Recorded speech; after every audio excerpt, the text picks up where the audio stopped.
ബാർക്കോഴ case diary vigilance കോടതി പരിശോധിക്കും.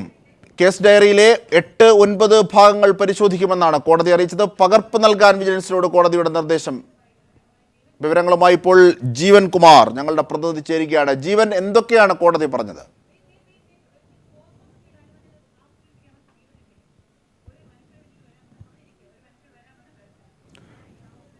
ബാർക്കോഴ case diary vigilance കോടതി പരിശോധിക്കും. 8, 9 ഭാഗങ്ങളാണ് പരിശോധിക്കുക.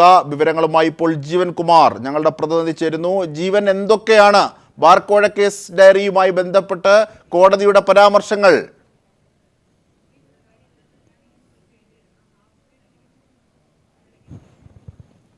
ജീവൻ കുമാറാണ് വിവരങ്ങൾ നൽകുന്നത്.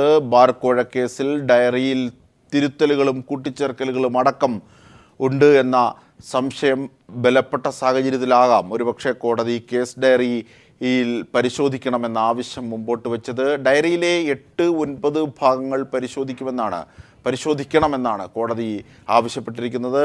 ഇതിൻ്റെ പകർപ്പ് ആവശ്യപ്പെട്ടുകൊണ്ട് കോടതി വിജിലൻസിന് നിർദ്ദേശവും നൽകി. ബാർക്കോഴ കേസിൻ്റെ കേസ് ഡയറി വിജിലൻസ് കോടതി പരിശോധിക്കുന്നു. 8, 9 ഭാഗങ്ങളാണ് കോടതി പരിശോധിക്കുക. ഇതിന്റെ നിർദ്ദേശം വിജിലൻസിന് നൽകി കഴിഞ്ഞു. വിവരങ്ങളുമായി ഇപ്പോൾ KG ദിനകർ ഞങ്ങളുടെ പ്രതിനിധി ചേരുകയാണ്. ദിനകർ, എന്താണ് കോടതി ഇതേ സംബന്ധിച്ച് പറഞ്ഞത്? പരിശോധിക്കാൻ കാരണം, മറ്റു വിശദാംശങ്ങൾ? അജിംഷാദ്, KM മാണിക്കെതിരായ ബാർക്കോഴ കേസിൽ കേസ് ഡയറിയിൽ തിരുത്തൽ വരുത്തിയെന്ന ഹർജിക്കാരന്റെ നിലപാട് പരിശോധിക്കുമെന്നാണ് തിരുവനന്തപുരം വിജിലൻസ് കോടതി വ്യക്തമാക്കിയിരിക്കുന്നത്. കേസ് ഡയറിയുടെ 8, 9 ഭാഗങ്ങളിൽ വെട്ടിത്തിരുത്തലുകൾ വരുത്തിയിട്ടുണ്ട് എന്നാണ് ഹർജിക്കാരനായ പൊതുപ്രവർത്തകൻ പായിച്ചർ നവാസ് ചൂണ്ടിക്കാട്ടിയത്. ബാർക്കോഴ കേസിൽ അന്വേഷണ ഉദ്യോഗസ്ഥനായിരുന്ന SP സുകേഷിനെതിരെയും അതോടൊപ്പം തന്നെ ഡയറക്ടർ ആയിരുന്ന ശങ്കർ റെഡ്ഡിക്കെതിരെയും കേസെടുക്കണമെന്ന് ആവശ്യപ്പെട്ടുകൊണ്ട് പായിച്ചർ നവാസ് നേരത്തെ ഹർജി സമർപ്പിച്ചിരുന്നു. ബാർക്കോഴ കേസ് അട്ടിമറിക്കാൻ ഇവർ കൂട്ടുനിന്നു എന്നായിരുന്നു അദ്ദേഹത്തിന്റെ ഹർജിയിൽ ചൂണ്ടിക്കാട്ടിയിരുന്നത്. അതുകൊണ്ട് തന്നെ ഇവർക്കെതിരെ കേസെടുക്കണമെന്ന് ആവശ്യപ്പെട്ട് ഹർജി സമർപ്പിച്ചിരുന്നു. ഈ ഹർജിയിന്മേൽ കേസ് ഡയറി ഹാജരാക്കാൻ കോടതി നിർദ്ദേശം നൽകിയിരുന്നു. കേസ് ഡയറി ഇന്ന് കോടതിയിൽ ഹാജരാക്കിയ വേളയിലാണ് 8, 9 ഭാഗങ്ങളിൽ വിജിലൻസ് തിരുത്തൽ വരുത്തിയിട്ടുണ്ട് എന്ന നിലപാട് ഹർജിക്കാരൻ കോടതിയിൽ ചൂണ്ടിക്കാട്ടിയത്. ഈ പശ്ചാത്തലത്തിലാണ് കേസ് ഡയറിയുടെ 8, 9 ഭാഗങ്ങൾ പരിശോധിക്കും എന്ന് കോടതി വ്യക്തമാക്കിയിട്ടുള്ളത്. ഇതിന്റെ പകർപ്പ് എടുത്തു നൽകാൻ കോടതി വിജിലൻസിന് നിർദ്ദേശം നൽകി. കേസ് ഡയറി അന്വേഷണം നടക്കുന്നത് കൊണ്ടുതന്നെ തടസ്സപ്പെടാതിരിക്കാൻ കേസ് ഡയറി തിരികെ നൽകുകയും ചെയ്തിട്ടുണ്ട്.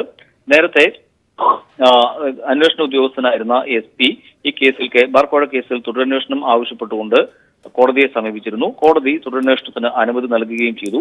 ഇതേ തുടർന്നാണ് പായിച്ചർ നവാസ് വീണ്ടും കോടതിയെ സമീപിച്ചുകൊണ്ട് SP സുകേഷിനെതിരെയും വിജിലൻസ് ഡയറക്ടറായിരുന്ന ശങ്കർ റെഡ്ഡിക്കെതിരെയും കേസെടുക്കണമെന്ന് ആവശ്യപ്പെട്ട് കോടതിയെ സമീപിച്ചതും ഇപ്പോൾ കേസ് തുടരുകയും ചെയ്യുന്നത്. നേരത്തെ വിജിലൻസ് KM മാണിക്ക് ബാർക്കോഴ കേസുമായി ബന്ധമില്ല അല്ലെങ്കിൽ നേരിട്ട് തെളിവ് ഇല്ല എന്ന് കോടതിയിൽ ചൂണ്ടിക്കാട്ടിയിരുന്നു. അജിംഷാദ്.